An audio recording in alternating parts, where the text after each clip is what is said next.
Estamos con Andrea Garrote, actriz, dramaturga, directora, autora del celebradísimo monólogo Pundonor y protagonista con la compañía del Patrón Vázquez de algunas de las obras más originales y más influyentes del teatro argentino desde el 2000 para acá.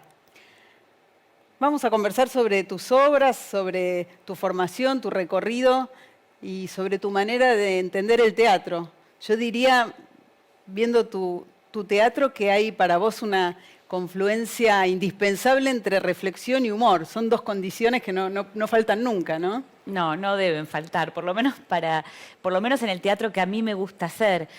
Nosotros, yo siempre le digo a los actores con los que trabajo, y pertenecemos a la banda de Dionisios. El teatro es un rito profano, no es sagrado. Nosotros le damos como un amor sagrado, pero pertenece al de la fiesta. Y al de la fiesta con reflexión, porque el teatro es como un pequeño lugar en donde nos observamos, es como un laboratorio de comportamiento humano, ¿no? ¿Cómo es la interacción? Porque hacemos básicamente más que una gran línea narrativa, que eso lo hacen mejor las series, ¿no? El audiovisual. El teatro se concentra en problemas filosóficos, en los grandes temas de la humanidad, esa fue su historia, y en la interacción, en develar cómo son los dispositivos de interacción. Y ahí para mí es fundamental el humor, porque es a partir de ahí que surge una reflexión divertida, ¿no? Tiene que divertir para mí el teatro, que genera comunidad, genera estar juntos pensando cosas que quizás más hoy en día en otros lugares ya no se pueden decir o no se pueden pensar. A través de un personaje que tenga otra cualidad que no sea por ahí el naturalismo, se puede reflexionar de un modo más potente, más poético, más corrosivo que en otros lugares que construyen ficción, ¿no? Y a la vez con ese permiso especial que da la naturaleza pagana, como decís, del teatro. O sea, un personaje puede decir cosas que tal vez el propio dramaturgo no, a título personal. Sí, y además la mezcla entre que un personaje adorable puede tener una faceta deleznable también, que te puedes divertir de cosas que en otros lugares no. Sí, siempre el teatro para mí tiene que ir un poquito más allá, sobre todo también en lo que es lo festivo, ¿no? Como en la fiesta hay un permiso más. De los cuerpos también, porque no solo es del pensamiento, de la palabra, de la emocionalidad y del cuerpo, del uso del cuerpo. Pensar en todos los lugares, nosotros estamos acostumbrados a que nuestro cuerpo esté normalizado en determinadas gestualidades, determinadas calidades de movimiento, y en el teatro puede aparecer cambios rítmicos imprevistos, otras formas de caminar, otras formas de sentarse, otras formas de mirar, imprevisibles también. Y ese es un territorio de libertad que posee el teatro, que está al alcance de todos, porque no hace falta tecnología, sino más bien voluntad y encuentro, y ese espacio donado para participar o para observar o para producir, que bueno, que igual hoy en día escasea también, ¿no? esos lugares, ¿no? Hablabas de la ausencia de la tecnología como condición necesaria para el teatro, y pienso en esta idea que alguna vez hiciste tuya, mencionando a Cartoon, del teatro como artesanía. Sí. ¿No? Que es una idea muy linda que lo ancla en una práctica ajena e independiente de la tecnología, y además lo ancla en una práctica local, ¿no? El teatro es como una artesanía local, como algo propio y que a veces es difícil trasladar, ¿no? Sí, sí, no sé si es de Mauricio, pero Mauricio lo decía, una artesanía regional. Y uno sí está muy signado por su cultura, y en el teatro más aún, creo, porque no está en juego una industria, ¿no? Las ficciones ahora son grandes ficciones audiovisuales, son todas industriales. Hay una industria que tiene capitales y personas de diferentes lugares del mundo. Por más que estén contando una historia en Buenos Aires, una historia en Estambul, hay un modo de percepción y de técnica que va pasando por varias cabezas en varios lugares del mundo. En cambio, el teatro sigue siendo una banda de garage. Estamos en este barrio, en este momento, y somos nosotros. Eso tiene una potencia que puede ser muy poderosa para tener un espectador ideal y también a veces intraducible.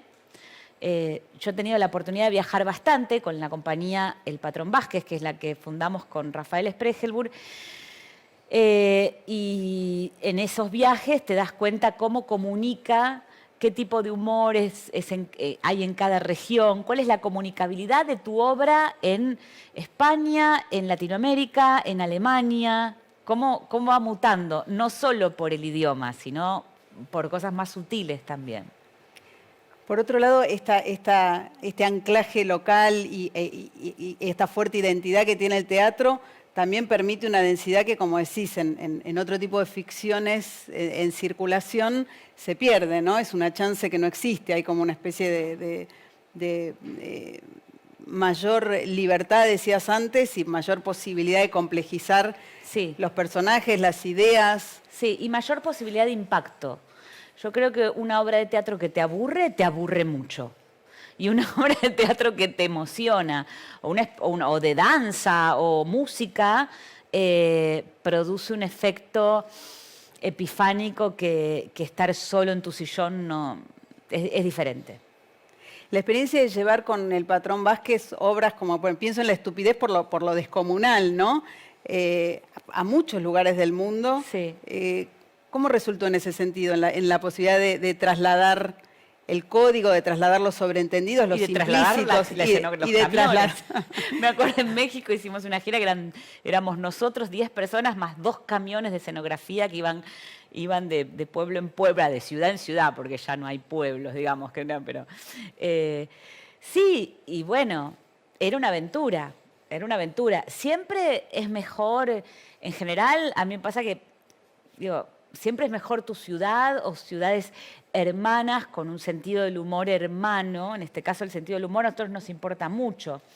Hay obras, por ejemplo, pueden ser más visuales, o obras que aquí no funcionan tanto, que afuera funcionan mejor, porque son más sencillas o porque responden a la idea de la Argentina que tiene un extranjero. Nosotros nunca respondimos a la idea de lo argentino. No, desde ya situando la estupidez en Las Vegas, por ejemplo, justamente difícilmente. No, difícilmente. Claro, existe todo un mercado, todo un circuito destinado a ese tipo de producción, ¿no? Sí, donde en Francia quieren ver cómo es el teatro que ellos creen que es, en España también, creen que es el teatro argentino. Y ciertos temas, ¿no? En particular. Temáticas, modos, iconografías, lo mismo que con todos los países, ¿no? No es solo con nosotros. Pero por otro lado, por ejemplo, leí que en algún festival se agotaban antes las entradas para La estupidez que para Peter Brook. Eso nos pasó en el Iberoamericano de Bogotá, que fue como uno de los grandes, éxitos personales o nosotros de nuestra compañía. La estupidez fue un boom y era una sala gigante y la gente sabía que se iba a divertir y que era un espectáculo que no iba a volver a ver.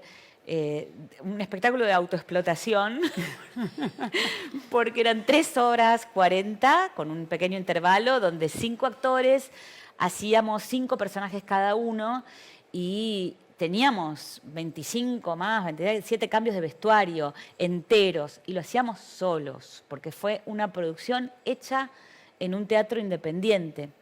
Hoy en día sería impensable. Hoy en día, por ejemplo, si yo quiero hacer una obra de 1 hora y media en un teatro independiente, 1 hora y 20, ya tengo problemas, porque la programación, para que se sostenga esa sala, tiene que tratar de poner 3 obras o 2 por fin. Y ya una obra muy larga ya no la puede contener. ya es largo algo que para nosotros 20 años atrás era corto, por ejemplo. La estupidez siempre fue, las obras de Rafa siempre fueron largas, kilométricas. Desmesuradas en más de un sentido, ¿no? Total. Esto ya era el colmo, pero había que conseguir, en ese momento fue el Portón de Sánchez, muy generosamente, lo cerraban todo un fin de semana por ese solo borderó de esa obra que les ocupaba 6 horas a todo el mundo, entre que se armaba, se desarmaba, era un evento más el intervalo. Después fuimos al Teatro del Pueblo, que también la hacíamos, me acuerdo, cuando la hacíamos 2 veces por semana, sábado y domingo. Yo el lunes, me acuerdo que tenía un grupo y tuve que cambiarlo los martes porque no podía hablar. Me pasaba más o menos 28, casi a veces 2 días sin poder hablar, del cansancio de haber... y eso que tenía 30 años. Sí, bueno, de todos modos recuerdo la energía que desplegabas, que era como demoledora, eras un tornado, era una cosa muy impresionante. Sí, a las 2 horas y pico de obras tenía un monólogo larguísimo, borracha, en una cama de 20 minutos. Era como decir, encima falta esto. Era como increíble. Esa obra es de Rafael Spregelburg, forma parte de la heptalogía de Rafael Spregelburg, pero el Patrón Vázquez como compañía tenía una forma de trabajo de mucha cooperación en lo creativo, ¿o me equivoco? ¿O la obra estaba escrita de punta a punta y se ponía...? La compañía empieza con una obra, una versión que hacemos, una versión muy libre que hacemos Rafael y yo sobre cuentos de Raymond Carver. Ahí empezamos a trabajar juntos. Eso era, y Rafa, 2 personas distintas. 2 personas diferentes, dicen hace buen tiempo, éramos muy jóvenes. ¿En qué año? En el 96, 97. Y a partir de ahí hay mucha interrelación e influencia. Rafa escribe sus obras de principio a fin, pero como toda versión, o sea, toda obra cuando se pone en juego empieza a crecer. Eso es parte del trabajo también. Por algo el dramaturgo se pone a dirigir, porque empieza a hacer versiones.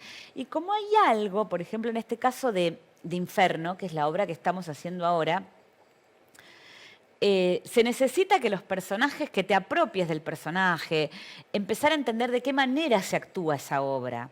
Y ahí creo donde es mi mayor aporte. ¿De qué manera se actúa una obra de Rafael Spregelburg? Bueno, creo que yo lo sé bastante bien. O por lo menos hay una interrelación en eso, en cómo se le aporta ese toque desfachatado a un texto que a veces es... muy filoso, muy filosófico, muy críptico. Yo creo que lo entiendo y entiendo casi como uno entiende un hermano, qué es lo que no tengo que entender también, o qué es lo que no me tengo que preocupar por narrar esto. Hay un efecto de teatralidad que lo da, por ejemplo, una decisión de un personaje con trazo grueso. Ahora damos verdad, ahora hacemos la pavada. Para que eso, haya una mezcla entre la filosofía y el salame. Porque también esto es muy característico del lenguaje de Spregelburg, ¿no? Esta posibilidad de una elaboración medio bastarda de los textos y de las ideas, ¿no? En la que conviven, como decís, lo filosófico, lo teórico, la especulación intelectual más sofisticada con la referencia a la televisión más o a un chiste prosaica, un chiste digno de lo que se espera de un teatro de revistas, por ejemplo. Es posible que esté. Eso tiene que ver con su identidad y de alguna manera tiñe el recorrido del Patrón Vázquez, ¿no? Sí. Y en esta obra es muy lindo porque volvimos como algo de eso, de la estupidez de volver a correr, ¿no? Que la gente sabe que vos corres, te pones un casquito o una peluquita y sos otro. Ese dispositivo teatral es muy, muy divertido. Acá haces varios personajes también. 5, sí. ¿Ese proceso cómo fue de preparación de Inferno? Y difícil, porque las obras de Rafa son difíciles porque él está adentro y deja un tiempo extenso de libre albedrío. Que yo, mi primera obra fue autodirigida junto con él. O sea, yo vengo de esa corriente en donde después descubrí, cuando empezaban a ver como, pero ustedes dirigen, escriben, ¿cómo es esto? Después descubrí, estudiando, claro, cuando me puse más seriamente, porque uno empezó haciendo, como gran parte de nuestros actores, y después, que el director llegó último a la banda teatral. Es el último en llegar. Eso se lo digo mucho a los que estudian dirección en la universidad. Digo, miren que no se la crean que son los últimos que llegaron. Porque ahora hay como, a lo largo del tiempo hubo una inversión y el director es el que pone el sello. La obra es de... Y el director, ¿no? O es del autor.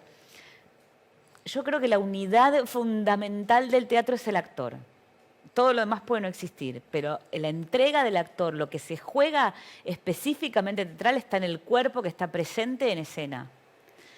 Bueno, vos como actriz y como formadora también cuando pensás en un actor, pensás en un actor que crea, pensás en un actor que en la improvisación y en la composición de alguna manera es dramaturgo. Sí, sí, y si no lo saben, trato de que sepan que son dramaturgos. Trato de que sepan lo que no saben, porque no tienen sistematizado, porque no han experimentado, no saben que saben de dramaturgia. Y muchas veces los actores saben más de escritura dramática que un escritor que se pone a escribir dramaturgia, porque es como que hay un proceso de hidratación de ese material que no comprenden.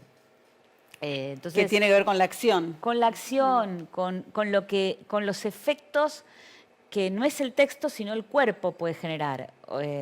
Digamos, que tiene que ver con lo imprevisible, con las calidades de movimiento, con lo que hablamos, la emocionalidad. No solo está en juego el texto. Bueno, entonces, hablando del proceso de Inferno, sí. Rafa deja un tiempo donde no opina. Entonces, el que no está acostumbrado se siente desvalido. No hay una mirada que me esté marcando las cosas. ¿Qué tengo que hacer? ¿Qué tengo que hacer? Pasó, por ejemplo, con Violeta Ortiz Berea, que se sumó en este proyecto como actriz. Sí, Viole al principio decía, no sé, está bien, está mal. ¿No? Divertite, divertite, divertite, aguanta, busca, ya lo vas a encontrar, divertite. Un poco era esa propuesta, ¿no? Por supuesto, sí, Rafa, si es por un lado que no es, lo va a decir. Y después, dónde se organiza y cómo se ordenan los cuerpos en el espacio, eso va saliendo. En algún momento sí hay que terminar de acordar y de marcar. Pero hay un lugar que deja abierto, y en los textos de Rafa y la dirección de Rafa, un momento donde te deja a vos crear el personaje. También en el estilo de, por ahí, la comicidad que decís, bueno, acá, ¿qué propuesta traigo yo? Decías que después viene como esa instancia de organizar el espacio, y pienso en la apariencia anárquica de toda la puesta de Inferno, que a la vez, me imagino, demanda una minuciosidad coreográfica. Sí, sí. Sí, porque hay que cambiarse, porque hay que llegar, y porque un objeto, si lo dejaste fuera de lugar... Yo en un momento, un día, quise, como vi demasiadas... Bueno, está lleno de cosas. Es infernal estar en ese escenario, porque está completamente repleto y no podés pasar por ningún lado. Y en un momento se me ocurrió que yo ordenaba como unas ropas, y ordenar y levantar cosas, y me llevé una parte del vestuario que iban a usar mis compañeros después, y estaban desesperados buscando dónde estaba el sobre todo de tal personaje. Eso en función. En función. La aventura de cada función, me imagino que es como la instancia más intensa del trabajo, ¿no? Sí, sí, sí. Pero uno va ganando en experiencia, y entonces ya va acotando los riesgos que la aventura tienen. Pero en obras tan largas como La Estupidez podían pasar 1000, y no podías quedarte como nos quedamos. Tenías que ser una comedia de puertas, y si los picaportes no andaban bien, nos pasó a veces de quedarnos con el picaporte en la mano, o no poder salir, o no poder entrar al escenario, que una puerta total de abrir con destornillador para que tu compañero pudiese entrar, porque le dábamos a las puertas 3 horas 40, unas puertas hechas de una escenografía más o menos enclenque encima. Entonces nos pasó muchas veces que se nos rompieran objetos. situaciones de estar actuando y diciendo la obra y a la vez tratando de tirar una parte de un vestuario por allá que había quedado lejos, acomodarlo, muchas de estas situaciones. Y más allá de esos incidentes, también hay algo que tiene que ver como con la ecualización, por así decirlo, de la obra y que puede variar de función a función y generar también como atmósferas internas o en la interacción difíciles. Es que yo creo que siempre se tiene que basar en pasarla bien, en que sea gozoso.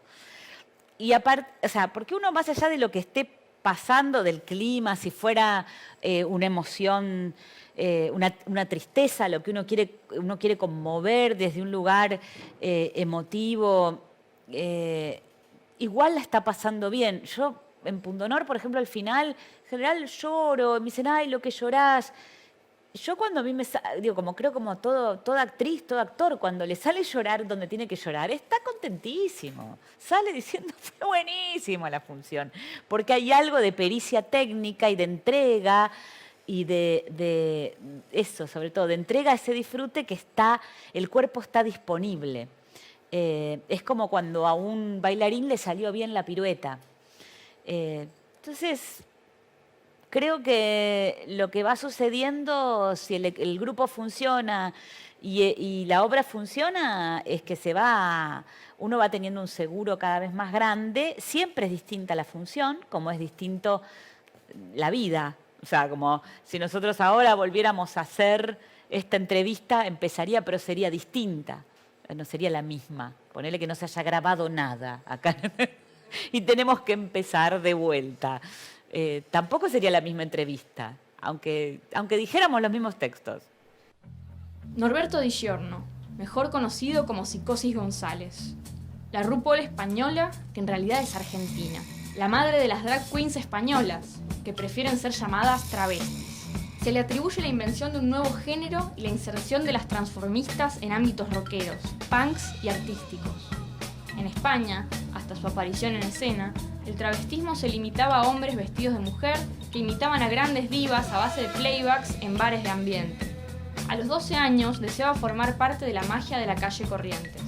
Vivía en Caballito, pero tomaba clases de teatro en la calle Callao y siempre que podía se escapaba a los teatros porteños. Quería ser parte. Lo logró pronto, más o menos a los 14 años. Un tiempo después cumplió un sueño. Se fue de tour por Europa con nada más y nada menos que Moria Kazan. Aquel jovencito del cuerpo de bailarines de su show aprovechaba el viaje para escabullirse por las escaleras de la Torre Eiffel y así poder irse a audicionar para el Moulin Rouge. El desembarco de Norberto al viejo continente llegó a horas del comienzo del destape, tal como se conoció a la liberación sexual y la explosión de creatividad que siguieron a esas horas negras. Su carrera no hizo más que crecer. Visitó casi todas las grandes capitales de Europa, pero al llegar los 90, Norberto quemó las naves. Harto de la autogestión y la inestabilidad, simplemente pidió trabajo en un bar de Chueca. A los pocos meses, sin embargo, no pudo con su genio, se calzó una peluca y comenzó a incursionar ocasionalmente en el travestismo, o en una nueva forma de entenderlo. El show se tituló Psicosis González. Para leer la nota de Denise Tempone, ingresá a la agenda.buenosaires.gov.ar.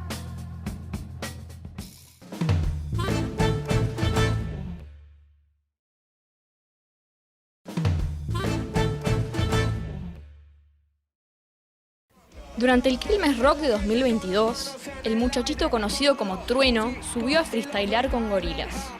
Un argentino comparte escenario con un inglés. Es un pibe de 20 años, que nació en el barrio de La Boca, vestido de rapero, que rima en español y no entiende nada de inglés, pero canta al lado de una banda que surgió en Londres cuando él todavía ni siquiera había nacido. El recorte de la canción Clint Eastwood en vivo se hace viral. Hay muchas cosas del orden estrictamente musical que esos minutos nos están regalando. Pero hay también algo de otro orden, uno que tiene que ver con lo que está inscripto en nosotros. En ese encuentro hay otra forma de sanar. Inglaterra no es para los argentinos y las argentinas un significante vacío. Es uno con historia, con una carga simbólica potente.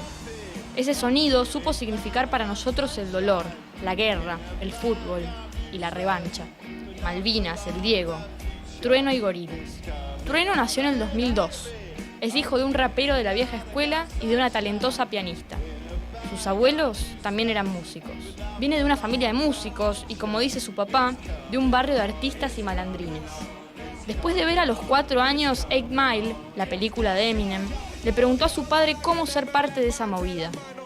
Se formó con el arte y desde la Comuna 4 de la ciudad de Buenos Aires. Con 14 años, llegó a la competencia de freestyle en donde todo empezó, el 5º escalón. Ahí conoció a Duki, Woz, Litquila. Trueno respiró hip hop y música toda su vida. De esas cosas estaba hecho su hogar. Hoy es un artista internacional, con muchos altibajos y obstáculos en su carrera. Trueno soportó el hate de sus pares por ser hijo de, las canciones machistas, el bullying. Así, hasta convertirse en quien es hoy. El muchachito de 20 y pocos, al que Damon Albarn invita a hacer lo suyo con Gorillaz. Para leer la nota de Agustina Gálvez, entra a laagenda.buenosaires.gov.ar.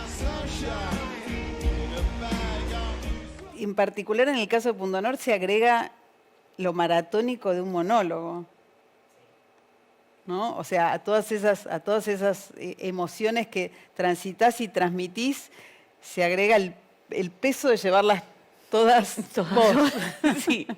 Pero te gusta mucho el monólogo. Me gusta, es como, yo había hecho en él hace muchos años, en Babilonia, un lugar que en Inferno hacemos una especie de homenaje cuando decimos la Galería Babel de Cromo. En un punto pensamos que la había hecho muy joven, que era un texto de Veronese y un texto de Spregelburg, dirigido por Schumacher, que se llama Reconstrucción del Hecho. Y me había quedado, que lo hice desde la inconsciencia total, y decía, en algún momento voy a volver a hacer un monólogo. Y bueno, decidí escribirlo yo, me tomé mi tiempo, pero lo hice. Y sí, la experiencia es como, la metáfora que uso siempre es la de nadar en aguas abiertas. Es como que si uno está nadando trazos, ¿no? Brazadas cortas, descansa, pero un monólogo es cruzar el río Paraná. Vas, y bueno, es paso a paso. ¿Lo pensás todo junto? Y un poco también se lo trataba de transmitir a Violeta, que está haciendo el monólogo que escribió Tamara Tenenbaum, aunque yo la dirijo, es decir, bueno, a ver, paso a paso, cada momento, entonces esas boyas en donde uno descansa son las propias marcas, los propios lugares en el espacio, las músicas del habla que uno va encontrando, entonces dice, esto se canta así, ¿no? Al decirlo, ¿no? O acá tengo que bajar la respiración, aquietar las manos, o sea, como situaciones también de percepción, de autopercepción, que hacen que sean puntos de llegada. Y así hasta que llegas a la orilla. Claro, que al principio está muy lejos Muy y nunca, lejos. nunca no está a la vista. Y entonces uno se pone un poco místico con el monólogo, así como los actores en grupo estamos más, volvemos, que yo. Cuando viene un monólogo uno se entrega a los dioses del teatro y empieza a hacer cosas más raras porque el terror es mayor. Decías que te tomaste tu tiempo y en general se diría que te tomaste tu tiempo para desplegar tu dramaturgia también, ¿no? Como que Sí, fuiste primero actriz y muy reconocida como actriz y tardó y fueron como dosificadas tus entregas como dramaturga, Sí. ¿no? A pesar de que arrancaste con mucho reconocimiento. Sí, y porque por ahí ese reconocimiento también vino como muy, muy pronto y hubo todo un desarrollo como actriz y los viajes del Patrón Vázquez, entonces a mí me pasaba que cada tanto producía una obra y bueno, y a partir, me parece que mi escritura cambió más radicalmente o yo me sentí más fuerte en la escritura a partir de Niños del Limbo, que es una comedia policial en un taller de literatura, y ahí encontré algo que empecé a encontrar como una voz, temas que me importaban con el teatro, empecé a entender qué era lo que quería contar y que... así que bueno, ahora estoy con un proyecto, escribí en pandemia una obra sobre Sor Juana Inés de la Cruz, que se llama Juana Ramírez, en honor al nombre primigenio que tuvo ella. Ramírez era su abuelo materno, que fue el que le dejaba, como aún siendo mujer, entrar a la biblioteca. Gracias a ese señor, ¿no? Ese tal Ramírez, que dejaba a su nieta entrar a la biblioteca en esa época en que las mujeres no tenían propiedades, no tenían contacto con los libros. Tuvimos esta especie de Cervantes, de este medioevo tardío americano que fue Sor Juana Inés de la Cruz. Y a mí me fascinó las crónicas de Margot Glantz sobre Nueva España, cómo era ese modo de sociedad, y entendí, claro, si yo hubiera nacido ahí, y vos, Irene, lo mejor que nos hubiera pasado quizás era entrar al convento de las Jerónimas, que había un poco de música, de literatura, porque si no las mujeres, si se casaban, quedaban aisladas. Confinadas aisladas en una casa muy confinada. Entonces, era... además de, bueno, también, no solo las mujeres, los hombres eran soldados al servicio del rey, los indígenas ni hablar en la situación en la que estaban, porque era una sociedad muy, muy normatizada, porque, bueno, estaban haciendo una gesta polémica y difícil. Así que, bueno, me centré en ese convento con esas mujeres, en cómo serían las hermanas que tenía alrededor ella, y cómo era como política, como ecónoma, porque ella era la administradora de una ciudadela de 300 mujeres que vivían y tenían que conseguir sus recursos. Porque lo que se narra de ella siempre es el sufrimiento, ¿no? Una parte. Hay toda otra parte que es mucho más de interacción con la sociedad en la que vivía, que ella tuvo y mucha, que no se narra. Ella escribió unas comedias de teatro que son geniales, son como una mezcla de Calderón y Molière, y son contemporáneas. Y, no sé, digo, como que, no sé, es muy raro. Hay muchos escritos de ella que se quemaron, que no se cuidaron. Entonces lo que nos quedan son sus cartas de amor a la virreina, que tienen todo un código barroco muy exagerado, porque era un formalismo, las cosas que le encargó la iglesia, pero no su parte teatral. Este proyecto lo estás desarrollando en México. Sí, en realidad este proyecto me lo encargan del ciclo Invocaciones, que es ese ciclo tan bonito y tan exitoso que armaron Mercedes Halfon y Carolina Martín Ferro, que se hicieron varias invocaciones. Yo trabajé como actriz en una, en el Pasolini de Feldman. Hace poquito estuvo el Pina Bausch de Diana Scheinblum. Ese ciclo, ellas me lo encargan, me dicen, te toca Sor Juana Inés, ¡tum!, se viene la pandemia. Bueno, como es una obra que, como se vino la pandemia... Confinada también. Confinada, yo la escribí, son 14 personajes. Y 14 personajes resulta imposible producirlos si no es en un teatro oficial. Estoy esperando mi turno, Irene. No. Bueno, por ahora es lo que hay, digo, y se lo mostré a un autor mexicano y le encantó la obra y la voy a ir a dirigir a México y estoy muy contenta con eso porque es como, bueno, vamos. ¿Ahí la idea es actuar también? No, ahí voy las semanas que son lo que dure montar esa cosa enorme y vuelvo, ¿no? Me gustaría hablar un poco de tus inicios como actriz, creo que en un teatro muy distinto del que haces y muy distinto del que te identifica hoy y desde hace muchos años ya, ¿no? En un lenguaje teatral bastante diferente. Sí, del inicio. Inicio, de la prehistoria. La prehistoria yo buscaba cosas y en mis 14 años... Me acuerdo, había un grupo de teatro en un centro cultural, no tan cerca de mi casa, yo vivía en un barrio, Devoto, era como, bueno, voy a llegar.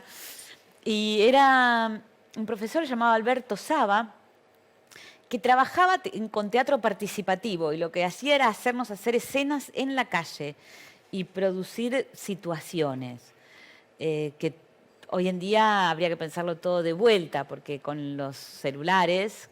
que yo llamo tamagotchis, ya no hay forma de generar algunas interacciones. Lográbamos que todo un vagón de subte hablara de X tema, que en un bar nos regalaran los cafés por simpatía. Era rarísimo lo que hacíamos, pero bueno, pequeñas microescenas que a veces nadie se enteraba que era una escena teatral o a veces sí, se terminaba develando que era una escena. Y para eso entrenábamos, hacíamos teatro entre cuatro paredes para entrenar la actuación, para salir a mentir en la calle. Con lo cual fue un entrenamiento... Digo, si hiciste eso, yo hoy en día no lo haría eso, por ejemplo. No tengo 14 años, pero bueno. Sí, después como maestra tendiste a combinar y a mezclar técnicas muy diversas, ¿no? Sí, bueno, porque después yo pasé por varios, en ese momento también, talleres de clown, y después creo que yo empecé a entender y enamorarme más fuertemente del teatro en el esportivo, ¿no? Con Bartiz. Con Bartiz.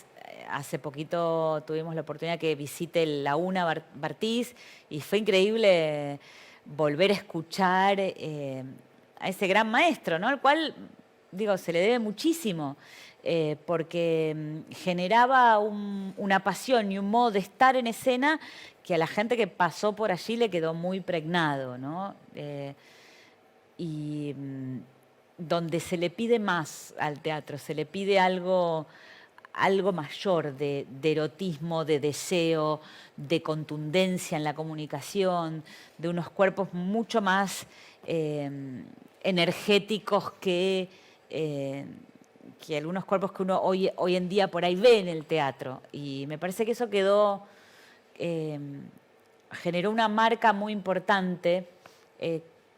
Recordaba ese momento quiénes eran mis compañeros, y eran Alejandro Catalán, Federico León, Gabriel Iskovich, Mónica Raiola, Luis Machín, Sergio Boris, bueno, Rafael Spregelburg, Mónica Raiola, gente que fue después además, no solo dirigió, escribió, sino que además fue docente y generó cosas en otros, ¿no? Sí, es tremendo imaginar esa clase, simplemente. Esos compañeritos. Esa rueda.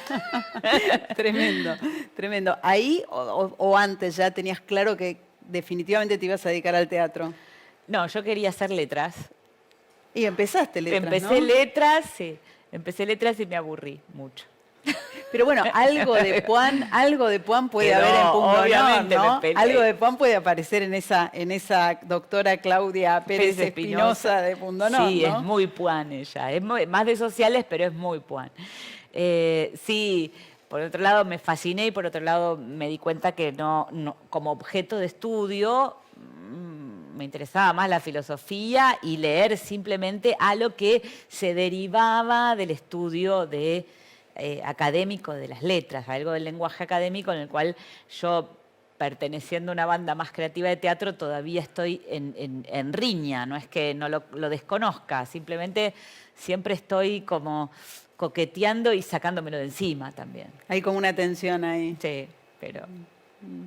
¿Y qué cosas aparecen en Pundonor? ¿Reconoces que tienen que ver con esos recuerdos que recuperaste de aquellos años en Puan? Principalmente cuando yo pensé en quiero que en el monólogo pase algo en presente. Y entonces, ¿en qué espacio puedo yo ubicarlo? Y hay algo de la clase. Yo tuve clases con David Viñas, con Panesi, Dardo Escabino, me acuerdo más. Digo, que había 500 personas, no sé, pero era enorme, ¿no? La sala grande de Pan es enorme. Y ellos estaban 3 horas, digo, dando esas charlas, esas clases que eran todas clases magistrales. Hoy en día, digo, la verdad que esos docentes lo que hacían era increíble y lo deben seguir haciendo algunos que uno desconoce. Pero iban adquiriendo vetas de showman o showwoman, digo, porque había que despertar a la platea, porque a veces se indignaban y se ponían a gritar, porque pasaban cosas naturalmente. Es un cuerpo proyectando su voz con fuerza en un lugar para 400 pibes que están escuchando hasta las 11 de la noche, con frío además por ahí. Entonces decía, bueno... y además, si ella va a sufrir una humillación, es mejor que la sufra en un teórico de estos grandes. Y creo que me acordé de eso. Y después también la forma de cómo se estudia, cómo se investiga. Porque bueno, el tema igual de Pundonor es Foucault, y Foucault viene más, se puede estudiar en Puan, pero también en sociales, en filosofía, en psicología. Y hay algo de esto que se transmite también como conjunto de ideas, como conocimiento, como en la obra. Sí, sí, yo creo que sirve como una clase introductoria a la obra. O sea, que ella dice, voy a hacer esto, y en definitiva Pundonor hace eso también, ¿no? A través de las desventuras de esta profesora, que eso, creo que lo que conmueve de esta pieza es que tiene mucho humor y que ella se vuelve una persona cercana. En España, que ahora vuelvo en marzo, mucha gente decía que se sentía amiga de esa. No decía, bueno, como hay mucha empatía. Con la figura del profesor también, porque es muy tierno, es una figura que digo, hay mucha entrega ahí también. ¿Y cómo es para vos la docencia? ¿Y cómo es, digo, en relación a los distintos ámbitos en los que desarrollas la docencia? Porque por un lado está tu taller particular de muchos años y por otro lado también hay un trabajo más institucionalizado como docente. Sí. ¿Cómo son esas dos situaciones? Primero que en la universidad doy dramaturgia, doy escritura, entonces es ya otra cosa que actuación, que tiene que ver con ahí mezclo todo, porque no puedo como distinguir. Para mí la actuación es teatro. Esa vieja cosa que doy teatro, me parece que es la más honesta. Porque es a través del cuerpo, pero también del pensamiento sobre los acontecimientos teatrales, que tienen que ver con la escritura teatral, con la dirección, con el uso de los objetos, en fin, con todo lo que eso conlleva. Y eso se hace yo lo hago a través de generar herramientas, dispositivos que provoquen un deseo o abran las puertas para poder generar que los alumnos se agrupen y generen situaciones, escenas y acompañarlos en ese proceso. Que me parece que ahí es como yo aprendí más a hacer teatro y es donde yo me sentí más autónoma y autónoma. Y eso es lo que yo quiero, lo que yo quisiera transmitir. No la idea del teatro piramidal, donde, bueno, agarremos este texto sacro, el director es el sacerdote que baja, ¿no? Baja las palabras y ustedes ponen el cuerpo y entregan algo a... No, sino hacemos como más eso, hacemos una banda. Eso también viene un poco de esta idea de Bartís. Hagamos la banda y hagamos teatro. ¿Y en dramaturgia? ¿En la UNA? Y en dramaturgia es que es la escritura, ¿no? Y la escritura tiene otras problemáticas que tienen más que ver quizás con la escritura que con el teatro en sí. Porque uno empieza a darse cuenta que hay temas que son... La escritura es otra forma, es una forma de pensar nueva. Es como cuando uno va a análisis y se encuentra que se está viendo cómo piensa uno. En la escritura se encuentra con sus capacidades e incapacidades de pensamiento. Y lo que hay que hacer siempre, en ambos casos, para mí como docente, es que la persona tenga una reinteracción y una relación feliz con la actividad. Yo cuido mucho eso, porque creo que eso es lo que termina dando frutos. Un docente tiene, a veces, mucho poder en cortar, quebrar, reprimir, humillar. Son todas cosas que justo son las que, digo, para mí hay que incentivar, cultivar, porque eso es lo que termina dando frutos. Y la técnica viene y se va transmitiendo, pero a partir de que los problemas esos aparecen, a través del material, de lo que la persona está trayendo, aparecen todos los temas. O sea, como herramientas concretas para resolver situaciones concretas. Sí, o aparecen a través porque los estimula la charla, porque hacer dramaturgia también es pensar la dramaturgia, ¿no? Entonces estamos pensando sobre esto, sobre teatro, pero también mucho sobre escritura. ¿Hubo en tu familia estímulos o ejemplos o modelos que te llevaron por el rumbo del teatro, o este encuentro que mencionaste de los 14 años fue un poco fortuito o llevado por otras circunstancias? No, yo creo dos cosas. Una es, mi abuela me contaba cuentos del teatro, de grandes puestas de ópera y qué sé yo, de otros momentos de su vida, ¿no? Del Colón, y que entonces me contaba grandes escenografías que después nunca yo llegué a ver. En general a uno no pertenece a esa. Pero entre ese cuento... Ella como espectadora. Ella como espectadora, y ella me contaba que había ido a ver tal cosa y que aparecía esto y que aparecía lo otro. Y ella me decía, te tengo que llevar al teatro, te tengo que llevar. Y me llevaron a ver una obra en un teatro independiente de El Pasaje de la Piedad, cuando yo era chiquitita. Y lo que me acuerdo es que yo fui al baño antes de la obra y la actriz estaba maquillando en el baño. Y después, cuando salí de la obra, volví al baño para ver a la actriz que se sacaba el maquillaje y charlamos. No sé quién era, pero para mí que ella me saludara y ver esa situación de que alguien que, hola, ¿qué tal? Y de pronto subiera al escenario y volviera al baño a sacarse, para mí fue... me conmocionó, me emocionó más que entre una enorme escenografía. Esa transformación. Sí. Y después, la otra cosa es que el teatro tiene una relación con el juego. Es como si ese juego infantil de, dale que somos dos detectives, que ahora viene un policía y que entonces vos en realidad estabas con él y no me... Ese dale que es el teatro. Y es un juego que no tiene reglas de competencia. No hay ganadores. Se juega bien de a dos, de a tres, de lo que sea. Lo jugamos y nos divertimos. Y a mí eso me parecía... Era el juego. Para mí ese era el juego. Y mis hermanos y mi papá tenían una cosa más de jugar. Se jugaba a las cartas, a los deportes, a ver quién hacía mejor esto, digamos. Y todos eran con reglas, muchas veces se discutía el reglamento y no se ponía uno a jugar nunca. Era a ver quién gana. Entonces, para mí había dos juegos. Los juegos de reglas y a ver quién gana, y el otro. El verdadero. Claro, el divertido. Ese otro es el teatro. ¿Y como espectadora cómo sos? Hablabas de tu abuela como espectadora. Como espectadora de teatro. Soy bastante buena espectadora. De mi juventud era más tajante. Creo que tiene que ver con posicionarse, decir esto no, esto es terrible, no sé qué, indignarme, tener tentaciones o fascinarme de manera loca. Y uno ahora ya vio tantas cosas y además trabaja con eso que... digamos, puede reconocer el proceso creativo en el que están y sabe un poquito lo que va a ver antes de verlo.